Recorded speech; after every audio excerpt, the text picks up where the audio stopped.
பசுமைக்காரர்களுக்கு பூமித்ராவின் அன்பு வணக்கங்கள். இன்னைக்கு வந்திருக்கக்கூடிய சிறப்பு விருந்தினர் யாருன்னு பார்த்தீங்கன்னா, மிகவும் புகழ் பெற்ற படங்கள் எடுத்தாங்க. மெயினாக நிறைய படங்கள் சொல்லலாம். சார் ரவிசாமி சார் வந்திருக்காங்க.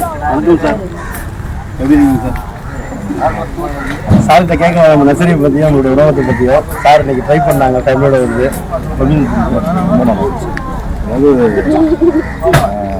முதல்ல நோக்கம் எனக்கு ரொம்ப பிடிச்சிருந்துச்சு. எல்லாருக்கும் ஒரு நல்ல உணவு, நல்ல சுவாசிக்க நல்ல காற்று, குடிக்க நல்ல தண்ணீர், இது வந்து அடிப்படை தேவை. இதற்கு தான் ஓடுறோம், உழைக்கிறோம். எல்லாவற்றையும் விட இந்த சூழல் ரொம்ப பிடிச்சிருக்குது. ஃபேமிலியிலேருந்து திரும்பி கேரளாவில் அந்த மாதிரி இருக்குங்கிறாங்க.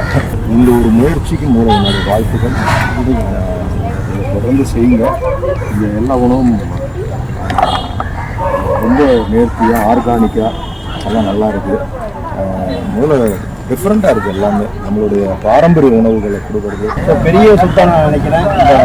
இந்த இயற்கையை வந்து அடுத்த தலைமுறைக்கு வந்து கொண்டு போய் நகர்த்தி அடுத்த ஜென்ரேஷனுக்கு இந்த காற்று மரம் உணவு எல்லாத்தையும் ஞாபகப்படுத்துறதுக்கு ஒரு வாய்ப்பு கடவுள் எனக்கு கொடுத்துருக்காருங்க. ஸோ இதை கண்டிப்பாக உயிருக்கு வரது நல்ல முறையில் செய்யணும்னு ஆசைப்பட்றேன். ஸோ பார்த்துக்கிட்டு இருக்க நீங்களும் நம்ம சாப்பிட்ற உணவுலேருந்து குடிக்கிற தண்ணி வரைக்கும் கடன் தான் அடுத்த தலைமுறை திருப்பி கொடுக்குறோம். மண்ணை நல்லா பாதுகாப்பாகவும் உணவு பழக்க வழக்கங்கள் கோவில் சொல்லிக் கொடுக்கறதுக்கு இந்த மாதிரி வரக்கூடிய அன்பானவங்களுடைய ஆதரவோட ஒரு இடத்த தொடுவல் நம்புற 20 ஆண்டுகள் வரக்கூடிய மரக்கன்றுகள் அவங்க திட்ட ஆரம்பிச்சு தொடர்ந்து மரக்கன்றை கொடுத்து அதை பற்றி நான் சொல்லணும்னு நினச்சேன்.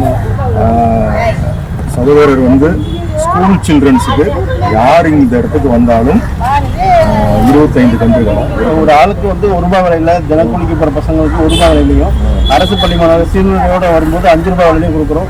ரசைக்கு வந்து ஃப்ரீ பிளான் வாங்கிக்கலாம். 20 ஆண்டுகள் ஒரு கோடி மரக்கன்றுகள் திட்டத்தில் எவ்வளோ பெரிய வாய்ப்பு. இதை தான் நம்ம பயன்படுத்திக்கணும்.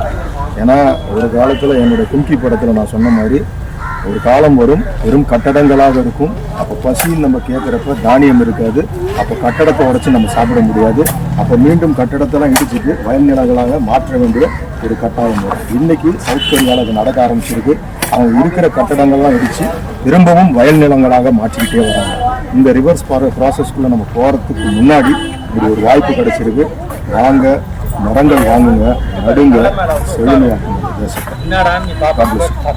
Thank you sir.